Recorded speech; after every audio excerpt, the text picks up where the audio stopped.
Hello students, നമ്മളിന്ന് പുതിയൊരു chapter cost അക്കൗണ്ടിങ്ങിൽ പുതിയൊരു ചാപ്റ്റർ തുടങ്ങുകയാണ്. Contract costing. നമുക്കറിയാം കോൺട്രാക്റ്റ് കോസ്റ്റിംഗ് എന്നുള്ളൊരു മെത്തേഡ് ഓഫ് കോസ്റ്റിംഗ് ആണ്.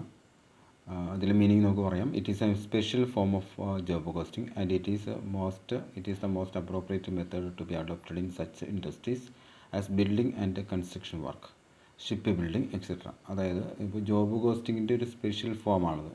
എന്ന് വെച്ച് കഴിഞ്ഞാൽ ബിൽഡിംഗ് കൺസ്ട്രക്ഷൻ, അതുപോലെ തന്നെ ഷിപ്പ് ബിൽഡിംഗ്, അങ്ങനെ ബിൽഡിംഗ് ആയാലും ഏത് കൺസ്ട്രക്ഷൻ വർക്കായാലും നമുക്ക് കോൺട്രാക്റ്റ് കോസ്റ്റിംഗ് നമുക്ക് ഉപയോഗിക്കാം. അതുപോലെ തന്നെ it is also known as terminal costing. ഇതിനെ നമുക്ക് ടേമിനൽ കോസ്റ്റിംഗ് എന്ന് പറയും. കാരണം ഇത് ഒരു ഒരു ഒരു ആഴ്ച കൊണ്ട്, 2 ആഴ്ച കൊണ്ട്, അല്ലെങ്കിൽ ഒരു മാസം കൊണ്ട് തീരുന്ന വർക്കല്ല. ചിലപ്പോൾ 2-3 മാസം എടുക്കും, ചിലപ്പോൾ 6 മാസം എടുക്കും, ചിലപ്പോൾ ഒരു വർഷം എടുക്കും, ചിലപ്പോൾ വർഷങ്ങളോളം എടുക്കും ഇതിൻ്റെ വർക്ക് തീരാനായിട്ട്. ഓക്കെ, അതാണ് അപ്പോൾ കൺസ്ട്രക്ഷൻ വർക്കിലാണ് നമുക്ക് കോൺട്രാക്റ്റ് കോസ്റ്റിംഗ് നമ്മൾ അപ്ലൈ ചെയ്യുക. അതൊരു special form of job costing ആണ്.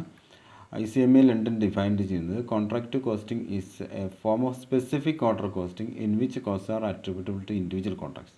ഓരോ കോൺട്രാക്റ്റിനും അതിൻ്റെ കോസ്റ്റ് വ്യത്യസ്തമായിരിക്കും. അതുകൊണ്ട് തന്നെ അതിന് നമുക്ക് special order, specific order costing വെച്ചാൽ. അപ്പോൾ നമുക്കൊരു റോഡ് കോൺട്രാക്റ്റ്, അതിലൊരു building contract, bridge contract, ship contract, അങ്ങനെയൊക്കെ നമുക്ക് ഇതിൻ്റെ എയർക്രാഫ്റ്റ്, ഇതൊക്കെ കൺസ്ട്രക്ഷൻ കോൺട്രാക്റ്റ് വർക്കാണ് ഇതൊക്കെ ചെയ്യുന്നത്. ഇതൊക്കെ സ്പെഷ്യൽ ഓർഡറാണ്. ഓരോ സ്പെഷ്യൽ ഓർഡർ അനുസരിച്ച് ഇപ്പോൾ നമ്മളിപ്പോൾ ഒരു മെട്രോ റെയിൽ പദ്ധതിയാണെങ്കിൽ അത് ഒരു സ്പെഷ്യലാണത്. ഇപ്പോൾ അങ്കമാലി മുതൽ അല്ലെങ്കിൽ ആലുവ മുതൽ തൃശ്ശൂർ വരെയുള്ള ഒരു പദ്ധതിയാണ്. അതിൻ്റെ ഒരു സ്പെസിഫിക് ഓർഡർ ആയിരിക്കും, സ്പെഷ്യൽ ഓർഡർ ആയിരിക്കും അത്. അല്ലെങ്കിൽ അത് ആലുവയിൽ നിന്ന് അങ്കമാലി വരെയാണെങ്കിൽ അതൊരു സ്പെഷ്യലാണ്. അപ്പോൾ ഓരോ കോൺട്രാക്റ്റും ഓരോ സ്പെസിഫിക് ആയിട്ടുള്ള ഓരോ ഓർഡർ കോസ്റ്റിംഗ് ആയിരിക്കും അതിന് നമ്മൾ അപ്ലൈ ചെയ്യാം. ഓക്കെ, അതിൻ്റെ ഫീച്ചേഴ്സ് നോക്കുകയാണെങ്കിൽ each contract itself a cost unit. ഓരോ കോൺട്രാക്റ്റും ഓരോ കോസ്റ്റ് യൂണിറ്റ് ആയിരിക്കും. Work is executed at customer site. കസ്റ്റമറുടെ സൈറ്റിൽ വെച്ചായിരിക്കും ആ വർക്ക് ചെയ്ത് കൊടുക്കുക. The existence of subcontract ഉണ്ടാകാം. Most of the expenses incurred upon contracts are direct. എല്ലാവരും ഡയറക്റ്റ് എക്സ്പെൻസസ് ആയിരിക്കും. Okay, then cost control is very difficult in contract costing. Cost control ബുദ്ധിമുട്ടായിരിക്കും, എന്നാലും കോൺട്രാക്റ്റ് കോസ്റ്റിംഗ് നമ്മൾ apply ചെയ്യാറുണ്ട്. പക്ഷേ അത് ബുദ്ധിമുട്ടാണെന്ന് പറയുന്നു. ദെൻ വർക്ക് ഇൻ പ്രോഗ്രസ്, ഒരു ടൈമാണ് ഇതിൽ ഉപയോഗിക്കുന്നത്. വർക്ക് ഇൻ പ്രോഗ്രസ് എന്നുള്ള ടൈം നമ്മൾ ഉപയോഗിക്കേണ്ടത്. It is the unfinished contract at the end of the accounting period and it includes amount of work certified and amount of work uncertified. അതായത് work in progress എന്ന് പറയുന്നത് unfinished contract ഒക്കെ ഉണ്ട്. ഓരോ വർഷം അവസാനിപ്പിക്കുമ്പോൾ, ഓരോ പീരീഡ് അവസാനിക്കുമ്പോഴും ആ അൺഫിനിഷ്ഡ് ആയിട്ട് കോൺട്രാക്റ്റിൻ്റെ വാല്യൂവിനെയാണ് നമ്മൾ ഈ പറഞ്ഞ വർക്ക് ഇൻ പ്രോഗ്രസ്. അതിലെന്തൊക്കെ ഉണ്ട്? അതിൽ വർക്ക് സർട്ടിഫൈഡ് ഉണ്ട്, വർക്ക് അൺസർട്ടിഫൈഡ് ഉണ്ട്. വർക്ക് സർട്ടിഫൈഡ് വെച്ചാൽ കൺസ്ട്രക്ഷൻ വർക്ക് കോൺട്രാക്ടർ ചെയ്ത് കഴിയുമ്പോൾ ഓരോ പീരീഡിലും കോൺട്രാക്ടറുടെ വർക്ക് ഏൽപ്പിച്ച ആളായിരിക്കും കോൺട്രാക്ട് ചെയ്യുക. അപ്പോൾ കോൺട്രാക്റ്റിയുടെ ഒരു ഒഫീഷ്യൽ വന്ന് ചെയ്ത വർക്ക് കോൺട്രാക്റ്റ് പ്രകാരമാണോ, കരാറ് പ്രകാരമാണോ നടത്തിയിരിക്കുന്നുള്ളൊരു സർട്ടിഫിക്കേഷൻ നടക്കുന്നുണ്ട്. ആ സർട്ടിഫിക്കേഷൻ നടത്തുന്ന ആ എമൗണ്ടും സർട്ടിഫൈ ചെയ്തതിന് ശേഷം ഉണ്ടാകുന്ന അൺസർട്ടിഫൈഡ് വർക്കാണ്. It is an asset shown in the balance sheet by deducting the amount from any advance received from the contract.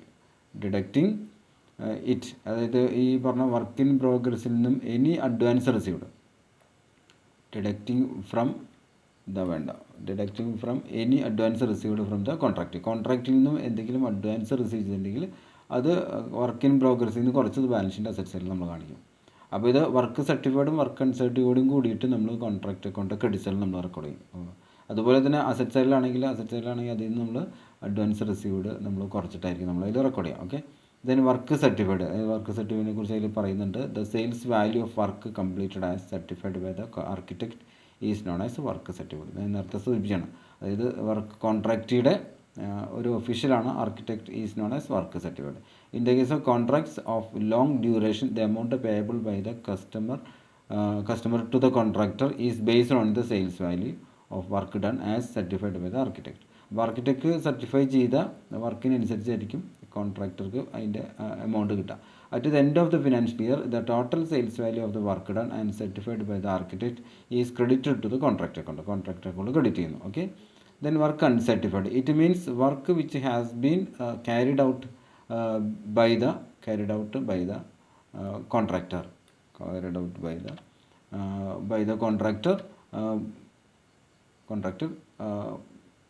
but but has not been certified by the architect. അപ്പോൾ work complete ആയി, it means work which has been carried out by the contract work ചെയ്തു, പക്ഷേ has not been certified by the architect അത് certify ചെയ്തിട്ടില്ല, അതായത് കോൺട്രാക്റ്റയുടെ official അത് certify ചെയ്തിട്ടില്ല. Sometimes work which is complete remains uncertified at the end of the financial year. അപ്പോൾ financial year അവസാനിക്കുമ്പോൾ ചില വർക്ക് കംപ്ലീറ്റ് ആയിട്ടുണ്ടാകും, പക്ഷേ അത് സർട്ടിഫൈ ചെയ്തിട്ടില്ല. അത്തരം വർക്കുകളെയാണ് നമ്മൾ പറയുക അൺസർട്ടിഫൈഡ് വർക്ക് എന്ന് പറയുക. ഓക്കെ, റിട്ടൻഷൻ മണി അതുകൂടി നമുക്ക് ഇതിൽ ഉൾപ്പെടുത്താണ്.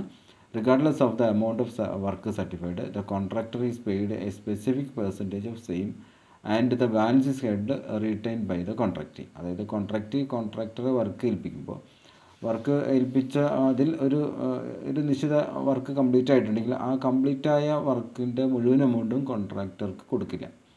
അപ്പോൾ അതിൽ സർട്ടൻ പെർസെൻറ്റേജ് റിട്ടൈൻ ചെയ്യും, അത് കൈവശം വയ്ക്കും. എന്നിട്ടൊരു 80%, 70%, 90% കൊടുക്കുക. അപ്പോൾ കൊടുക്കാതെ കൈവശം വെച്ചുകൊണ്ടിരിക്കുന്ന കോൺട്രാക്റ്റിയുടെ കൈവശം ഇരിക്കുന്ന വർക്ക് ചെയ്തതിൽ കോൺട്രാക്ടർക്ക് കൊടുത്ത പൈസയിൽ കഴിഞ്ഞ് ബാക്കിയുള്ള എമൗണ്ടിനാണ് നമ്മൾ retention money. This is because of the fact that the contractor has to safeguard himself against any contingencies arising from the non-fulfillment of the terms of the contract by the contractor. അപ്പോൾ contractor അവസാനം work ഉപേക്ഷിച്ച് പോകാതിരിക്കാൻ ഇത് ഉപകരിക്കുന്നുള്ളതാണ്. 50 ലക്ഷം രൂപയുടെ ഒരു contract വർക്കാണെങ്കിൽ അതിൽ ആദ്യത്തെ ഒരു പീരീഡ് കഴിയുമ്പോൾ കോൺട്രാക്ടർക്ക് തോന്നുകയാണ് ഈ വർക്ക് കൊണ്ട് കോൺട്രാക്ടർക്ക് നഷ്ടം വരുമെന്ന് തോന്നിക്കഴിഞ്ഞാൽ, കോൺട്രാക്ടറുടെ നിന്ന് എമൗണ്ട് ഒന്നും കിട്ടാനില്ലെങ്കിൽ ആ വർക്ക് വേണമെങ്കിൽ അയാൾക്ക് ഉപേക്ഷിച്ച് പോകാം. നിയമ നടപടികൾ നേരിടേണ്ടി വരും, അത് വേറൊരു കാര്യം. പക്ഷേ അത് അങ്ങനെ ഒരു സാഹചര്യം ഇല്ലാതിരിക്കാൻ വേണ്ടി കോൺട്രാക്റ്റ് ചെയ്യുന്ന ഒരു കാര്യമാണ് എന്ത്, വർക്ക് എത്ര കംപ്ലീറ്റ്, ഇപ്പോൾ 10 ലക്ഷം രൂപയുടെ വർക്ക് കംപ്ലീറ്റ് ആയിട്ടുണ്ടെങ്കിൽ ആൾക്ക് ഒരു 8 ലക്ഷം രൂപ കൊടുക്കുക, 2 ലക്ഷം കൈവശം വയ്ക്കുക. അത് കൊടുക്കാതിരിക്കുന്നില്ല, കൊടുക്കും. അത് ലാസ്റ്റ് കോൺട്രാക്റ്റ് വർക്ക് എന്നാണ് കംപ്ലീറ്റ് ആവുന്നത് അന്ന് ഫുൾ എമൗണ്ട് കൊടുത്തത് സെറ്റിൽ ചെയ്യും. അപ്പോൾ ചെയ്ത വർക്കിൻ്റെ ഫുൾ എമൗണ്ട് കോൺട്രാക്ടർക്ക് കൊടുക്കില്ല. അങ്ങനെ കോൺട്രാക്ടറുടെ കൈവശം വയ്ക്കുന്ന ആ എമൗണ്ടിന് നമ്മൾ എന്താ പറയുക, ഈ പറഞ്ഞ retention. The unpaid balance of work certified or the amount held back on retained by the contract is known as retention money. അതിനാണ് നമ്മൾ റിട്ടൻഷൻ മണി എന്ന് പറയുന്നത് കേട്ടോ. അപ്പോൾ ഇതിൽ നമ്മൾ റിട്ടൻഷൻ മണി പറഞ്ഞു, വർക്ക് അൺസർട്ടിഫൈഡ് പറഞ്ഞു, വർക്ക് സർട്ടിഫൈഡ് പറഞ്ഞു, വർക്ക് ഇൻ പ്രോഗ്രസ് പറഞ്ഞു, ഫീച്ചേഴ്സ് പറഞ്ഞു. അപ്പോൾ ഇത് കോൺട്രാക്റ്റ് കോസ്റ്റ്. അപ്പോൾ കോൺട്രാക്റ്റ് കോസ്റ്റിംഗ് എന്ന് പറഞ്ഞൊരു സ്പെസിഫിക് ആയിട്ടുള്ള കോസ്റ്റിംഗ് ആണ്. ജോബ് കോസ്റ്റിംഗ് ആണ്, special form of job costing ആണ്.